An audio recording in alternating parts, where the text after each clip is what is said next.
colônia, ela foi colonizada pela imigração italiana, o quarto e último núcleo que veio para o Rio Grande do Sul, e foi instalado em Silveira Martins, e de lá a maioria dos que vieram procuraram outras áreas. A gente diz que eles vieram descendo a montanha, né? E foram se espalhando e colonizando seus espaços, sempre com aquele espírito de italianidade, conservando os seus costumes. Começou em 72 em Garibaldi e Bento Gonçalves, em Caxias em 1875, e a lei de formação da quarta colônia foi em 1877. E os primeiros imigrantes chegam em 1878, em janeiro de 78. O nosso museu foi inaugurado em 1978, quando dos festejos do centenário da chegada dos primeiros imigrantes aqui em Vale Vento e da fundação de Vale Vento. O fundador e o idealizador foi Eduardo Marcusso. Ele começou com objetos doados pela comunidade, ele começou a colecionar. E o museu está distribuído em salas temáticas, que foi organizado para contar a história da imigração italiana. A gente procurou colocar objetos que marcam a história da imigração, que foi o trabalho, a fé e a gastronomia. Tem algumas famílias assim que continuam, que preservam essa cultura. Eles fazem açúcar de cana, eles fazem a cachaça, fazem o vinho, a polenta, que é tradicional, né? Isso a gente faz nas famílias até hoje. Bom, do tempo do meu bisavô lá, do avô, eles não tinham opção, né? Tipo, era o que eles sabiam fazer. Eles faziam para subsistência primeiro, tinha parreira para subsistência, plantavam batata, criavam porco, era tudo para subsistência, né? O vinho que começou a se destacar, né? Daí que eles começaram a comercializar. Na minha geração, eu estava trabalhando com meu pai na parreira uma vez, né? Que ele pediu para ajudar e disse, ó, tem que ajudar a colher uva lá, vamos lá. A gente trabalhou a tarde inteira, esse silêncio, esse barulho dos pássaros, assim, esse ventinho, né? O que vai acontecer depois que ele não estiver mais aqui, né? Quem é que vai tocar esse parreiral? Foi aí que eu comecei a ver assim, mas para aí, mas tem uma oportunidade aqui, tem uma vida diferente aqui, se quiser, né? Eu acordo, daí eu vejo o que tem para fazer. Tem que engarrafar vinho, tem que sair para entregar, fazer as entregas, ir pro parreiral.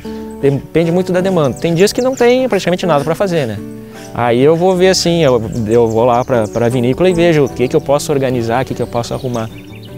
Mas também tem épocas, que nem a época da safra da uva, que aí já é bem complicado, né? Tipo, aí começa de manhã cedo e vai às vezes até à noite. A uva a gente planta, na verdade, uma vez só, né? Porque ela é uma variedade perene. Então tu planta ela, depois de 3 anos ela começa a produzir, e ela vai produzir por uns 30 anos depois, sabe?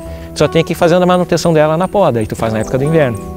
Ela produz e no outro ano tu faz a poda novamente, tu corta os galhos dela novamente. Quando começa a primavera ela vai brotar, vai começar a desenvolver, né? Aí tu tem que fazer o manejo dela, tirando folhas, guiando os galhos, tirando os galhos que não produzem uva, né? Para chegar em janeiro ou fevereiro, tu fazer a colheita da uva quando ela estiver a mais madura possível. E aí tu tem que esmagar a uva e deixar em contato a casca com o líquido, né? O processo de maceração que chama, que é para extrair justamente os compostos da casca, principalmente a uva tinta que dá cor, né? Depois disso é feito o processo de fermentação, que dura aí de 5 a 7 dias, que o açúcar é transformado em álcool. Depois tem que deixar o tempo fazer seu trabalho, né? Deixar o vinho parado aí por cerca de 4, 5 meses pelo menos, para ele clarificar, né? Sair as borras do vinho e melhorar o sabor. Depois é só engarrafar e aí ter uma boa oportunidade para tomar esse vinho depois, né? Eu aqui, os meus conhecimentos em relação a isso é muito...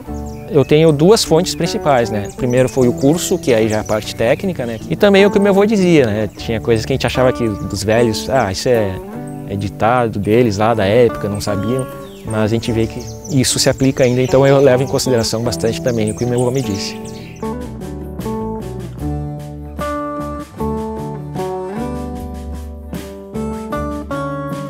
Essa comunidade, na verdade, se formou a partir de umas famílias de negros que vieram de São Miguel.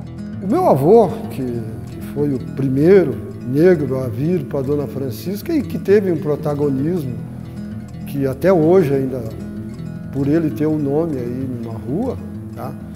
E pelo que ele fez na sociedade de Dona Francisca, numa época em que o italiano predominava e o negro praticamente era invisível. Então, dessa comunidade surgiu também o Grupo Afro.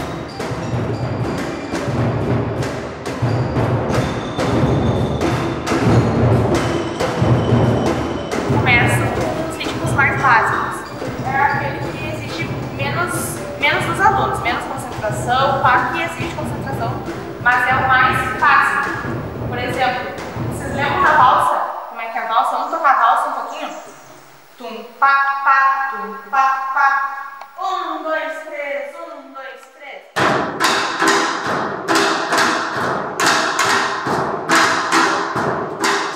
Essa então é a valsa, né? Eu costumo dar porque é um ritmo lento, então é mais fácil de aprender.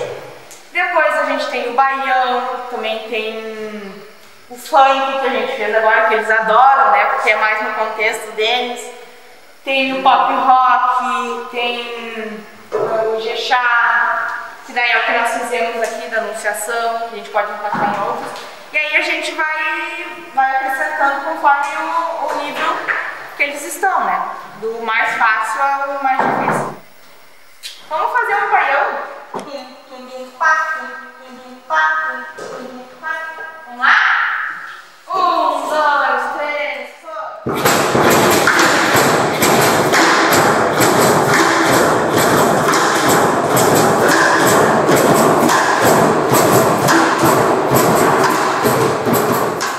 Faz um ano que a gente recebeu o certificado na Fundação Palmares, né? E aí, a partir disso, a gente começou a receber alguns benefícios. Um deles, por causa da função do Covid, foi as vacinas. A gente recebeu 300 vacinas para vacinar, então, a nossa população. Logo depois vieram as cestas básicas. Aí também temos agora os projetos de música. Aí, ano que vem, também, a gente vai ter o projeto de dança. E eu acredito que culinária vai ter alguma coisa também em relação ao cabeleireiro, cabelo afro, a pele afro. Vai ter também algumas consultorias aqui em cima. Vai estar mais documentado ano que vem, né? A questão do Covid vai diminuindo, vai melhorando e daí a gente consegue fazer mais coisas, né?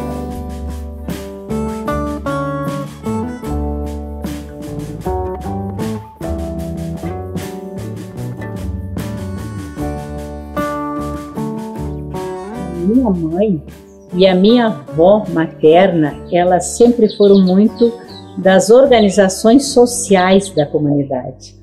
E eu me criei com elas dessa forma, participando de teatros, de jograis, de poesias, recebe o bispo, recebe a madre superior, um político, e fui me acostumando.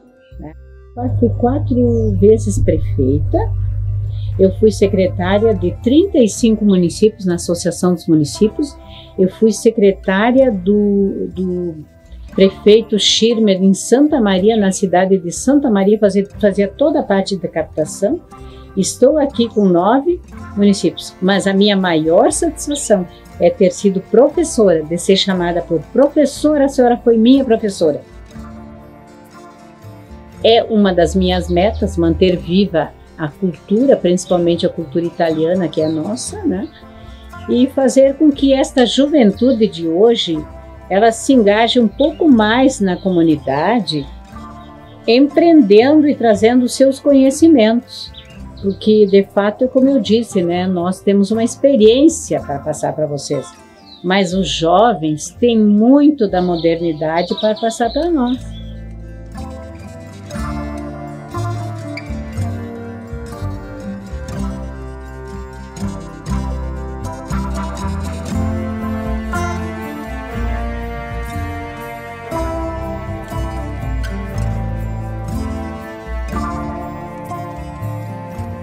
O preparo da massa base para os aiolines é ovos, água, sal e a farinha de trigo. Esse é o nosso recheio para os aiolini, que daí aqui eu pego uma quantidade X, eu moldo as bolinhas para depois espichar a massa. Ela tem vários processos, porque a gente vai afinando ela, não deixar com uma textura muito grossa na hora de cozinhar. Ela fica bem fininha.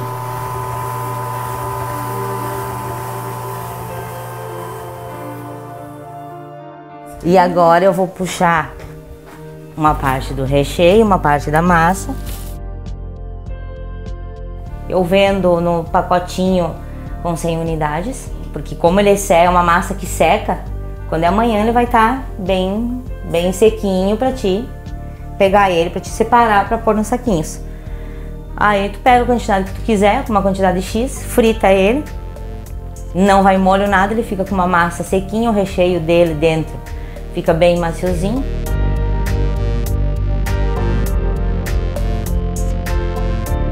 Comecei fazendo bolachas, pães, bolos comuns, tortelli, que é outro prato típico italiano. Com a imigração italiana, o pessoal procurava uns pratos quentes e um dos pratos quentes era o aiolini. Na época era uma massinha recheada com carne e frango que hoje vem se aprimorando. Mas começaram a me pedir, Joô, se tu não fazeria aiolini? E eu me lembrando lá atrás dos anos da mãe, mas eu era pequena, eu perdi a mãe cedo, ia vendo outras pessoas fazer. E fui acrescentando, agregando conhecimentos, pedindo para uns, pedindo para outros, e comecei a produzir aiolini. E outra que foi uma invenção, como é que eu vou dizer, a função de fazer um aiolini frito. Tá chegando a época do verão, e o pessoal, como gosta da cervejinha ou acompanhado com um suco, os aiolinis fritos.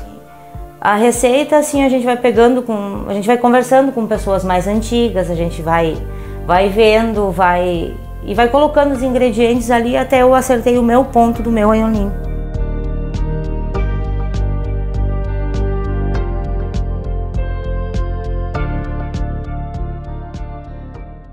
Trabalhei com o Padre Luizinho 18 anos. Ele se ordenou em 1946 e em 1956 ele veio para Nova Palma. Ele encontra aqui um povo trabalhador, sim, mas com bastante dificuldades, tanto na educação, medicina, tudo tinha dificuldade aqui. E ele pegou todas essas frentes. Ele trabalhou com o hospital, depois com a cooperativa, com os agricultores, com os sindicatos, trabalhadores rurais, com a escola. E uma das coisas mais marcantes que ele fez foi o estudo da imigração da Quarta Colônia. Ele dava aula e exigia dos alunos a árvore genealógica. E depois ele começou a trabalhar então com a genealogia da família dele e foi indo, se estendeu, ele pegou toda a Quarta Colônia então. Então nós temos aqui no centro todos os imigrantes italianos que vieram para esta região. Seguimos até hoje a genealogia deles. Esta pesquisa é feita pela igreja, facilitava ele porque ele sendo padre, né? Então ele ia nas paróquias ou até mesmo na diocese.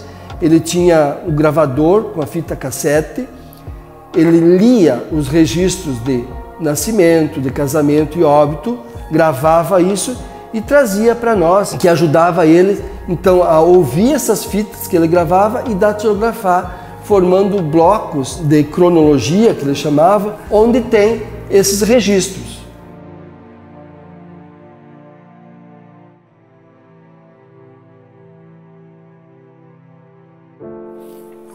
Tinha lá meus 17, 18 anos, era um adolescente ainda. Quando eu estava criando asa para sair já, saía com a turma, né? E um dia, junto com minha turma, que eram tudo rapaziada, mas que tinha, a maioria eram italianos e coisa, e eu fui junto com eles até o clube ali. Eu sabia que negros não entravam dentro do clube. Eu não entrei no clube. Só que no clube tinha, que nem fosse ali, ó, o salão era lá atrás e aqui tinha uma copa, onde eles vendiam. E aí eu fiquei ali, tá?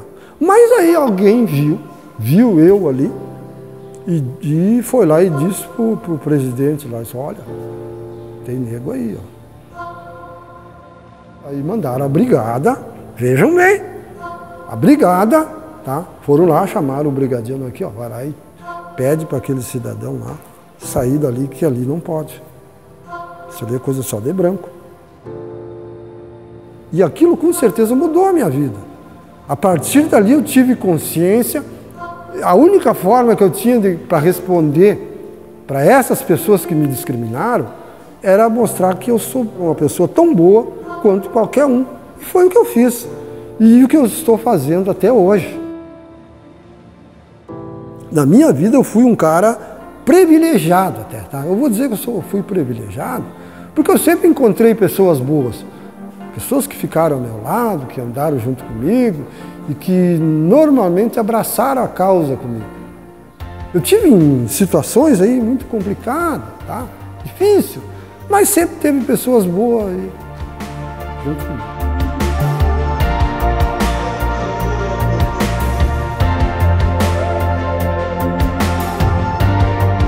Eu nasci e me criei na cidade, em Santa Maria, né, na cidade. Meu pai foi da geração que migrou da colônia para a cidade. Achavam feio morar aqui, né, trabalhar no campo. E depois, agora, nos últimos 20 anos, está acontecendo um movimento contrário. As pessoas não estão mais aguentando a vida na cidade e estão voltando para cá. Meu pai foi um exemplo disso e eu também. Eu acho que eu vou me sentir pertencendo mesmo assim quando eu tiver minha casa com fogão a lenha, que de manhã eu acorde, no inverno lá, fique em volta do fogão a lenha, tomo meu café, depois tenho a horta, vou para a horta, coisas que eu não tenho nem que eu quero ter, né?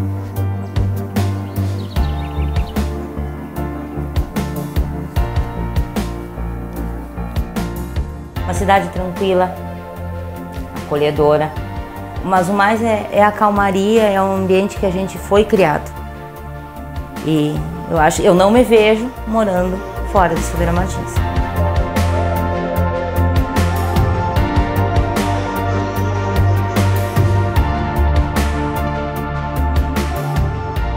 Minha família toda é daqui.